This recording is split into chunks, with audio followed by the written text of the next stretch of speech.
बात करेंगे कि साउथ ईस्ट एशिया में स्थित एक ऐसी कंट्री जो कि अपना कैपिटल शिफ्ट कर रही है। ऐसा क्या हो गया दोस्तों कि इसको अपना कैपिटल शिफ्ट करना पड़ा, इसके बारे में हम लोग जानकारी में बात करेंगे। दोस्तों ये कंट्री भारत के पास ही है। आप लोगों ने इंडोनेशिया का नाम सुना होगा।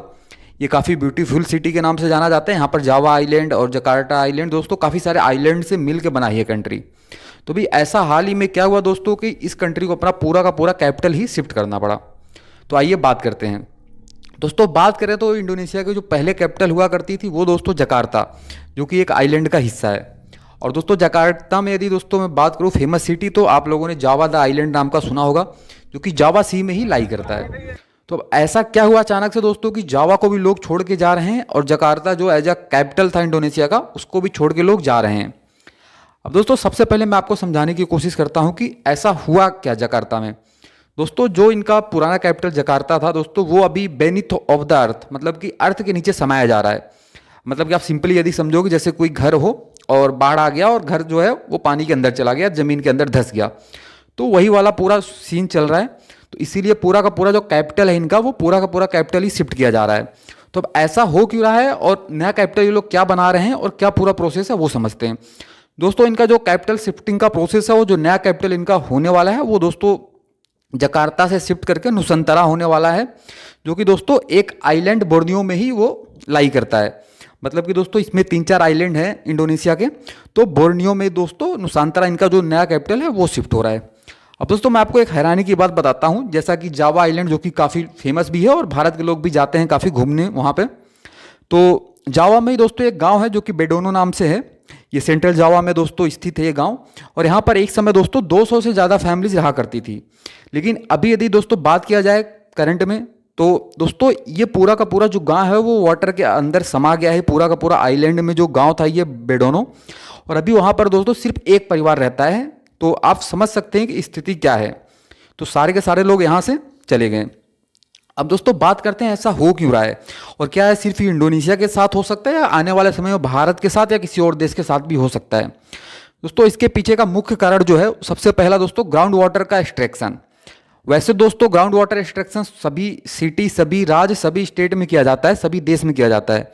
लेकिन जब ये ग्राउंड वाटर का एक्सट्रैक्शन आप बहुत हाई लेवल पर करते हैं, मतलब कि जो अपना ग्राउंड वाटर है उसको आप बहुत ज़्यादा यूज़ करते हैं, तो दोस्तों ऐसी स्थिति आ जाती है क्योंकि आपका पूरा जो ग्राउंड वाटर का जो सिस्टम है वो पूरा का पूरा कोलैप्स हो जाता है और जो आपका जितना भी बिल्डिंग वगैरह होता है वो ज़मीन में धंसने लग जाता है। दोस्तों ये पहला रीज़न था जो कि वहाँ के साइंटिस्ट लोगों ने बताया। अब दोस्तों आप यदि कॉमन मैन से पूछो, जो मान लो फॉर एग्जांपल जकार्ता में या जावा में जो भी लोग रहते हैं, मतलब जो ऑर्डिनरी लोग हैं जिनको कोई मतलब नहीं है कि क्या हो रहा है देश दुनिया में, ये क्यों हुआ, तो उनको यही लगता है अभी भी कि ये जो है नेचुरल प्रोसेस है। अब दोस्तों नेचुरल प्रोसेस मतलब उनको लगता है डिजास्टर है जो कि प्रकृति के द्वारा किया गया है। लेकिन आप किसी भी आदमी से पूछो जो थोड़ा बहुत भी जानकारी रखता है तो सीधे बोलेगा नहीं, ये नेचुरल प्रोसेस या डिजास्टर मैनेजमेंट नहीं है, ये मैन मेड के द्वारा किया गया है। मतलब कि ये आदमियों के द्वारा ये सब हुआ है। जो पूरा का पूरा जो शहर डूब रहा है वो उसमें आदमियों का रोल है, मतलब कि जो लोग रहते हैं वहाँ पर उन्हीं का रोल है, क्योंकि ग्राउंड वाटर एक्सट्रैक्शन बहुत ज़्यादा किया गया। अब दूसरा रीजन दोस्तों समझते हैं तो क्लाइमेटिक चेंज। इस समय दोस्तों आप क्लाइमेटिक चेंज से पूरी दुनिया, पूरा ग्लोबल लेवल जूझ रहा है। फॉर एग्जांपल मैं यदि भारत की बात कर लूँ तो आप देखेंगे उत्तरकाशी में, उत्तराखंड में इतना फ्लड आया। साथ में अभी सुप्रीम कोर्ट ने हिमाचल प्रदेश को वार्न किया है कि यदि ऐसे ही सब कुछ चलता रहा, जो डेवलपमेंट हो रहे हैं, तो आने वाले समय में हिमाचल प्रदेश हिस्ट्री का पार्ट बन जाएगा। फिर आप यूरोपियन कंट्री ले लो, वहाँ पर देखो दोस्तों टेम्परेचर बहुत राइज हो रहा है, कितने ज़्यादा लोग मर रहे हैं वहाँ पर टेम्परेचर राइज होने की वजह से। सेम ऐसे ही आप देख लो, किसी भी कंट्री को ले लो, चाइना को ले लो, चाइना में भी बाढ़ आया। आप ईरान को ले लो दोस्तों, ईरान का जो तेहरान है दोस्तों, वहाँ पर आप देखो पानी की समस्या है, बिल्कुल लोगों को पानी पीने को नहीं मिल रहा। तो इसी तरीके से आप अमेरिका के ले लो, कुछ दिनों पहले इतना भयंकर आग लगा हुआ था। तो क्लाइमेट चेंज की वजह से पूरा का पूरा इशू चल रहा है।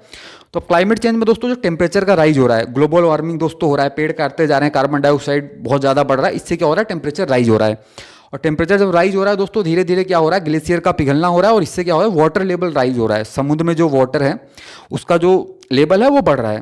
तो इससे दोस्तों जो ऐसे जो आइलैंड है खासकर उनको सबसे पहले खतरा है। फॉर एग्जांपल यदि मैं इंडिया की बात करूँ, इंडिया के रेस्पेक्ट में, तो यदि ऐसा कुछ होता है जो कि एक्सपेक्टेड हो सकता है कि आने वाले कुछ 10, 15, 20, 40, 50 सालों में कि जो भी समुद्री जो स्टेट हैं, फॉर एग्जांपल मैं महाराष्ट्र की बात करूँ, तो वो सब खतरे में आ सकते हैं। तो इसी तरीके से जो जावा और जकार्ता जो ये सब पार्ट थे वो सभी डूबने लगे क्योंकि वाटर लेवल भी राइज हो रहा था और ग्राउंड वाटर सिस्टम पहले से ही कोलैप्स हो गया।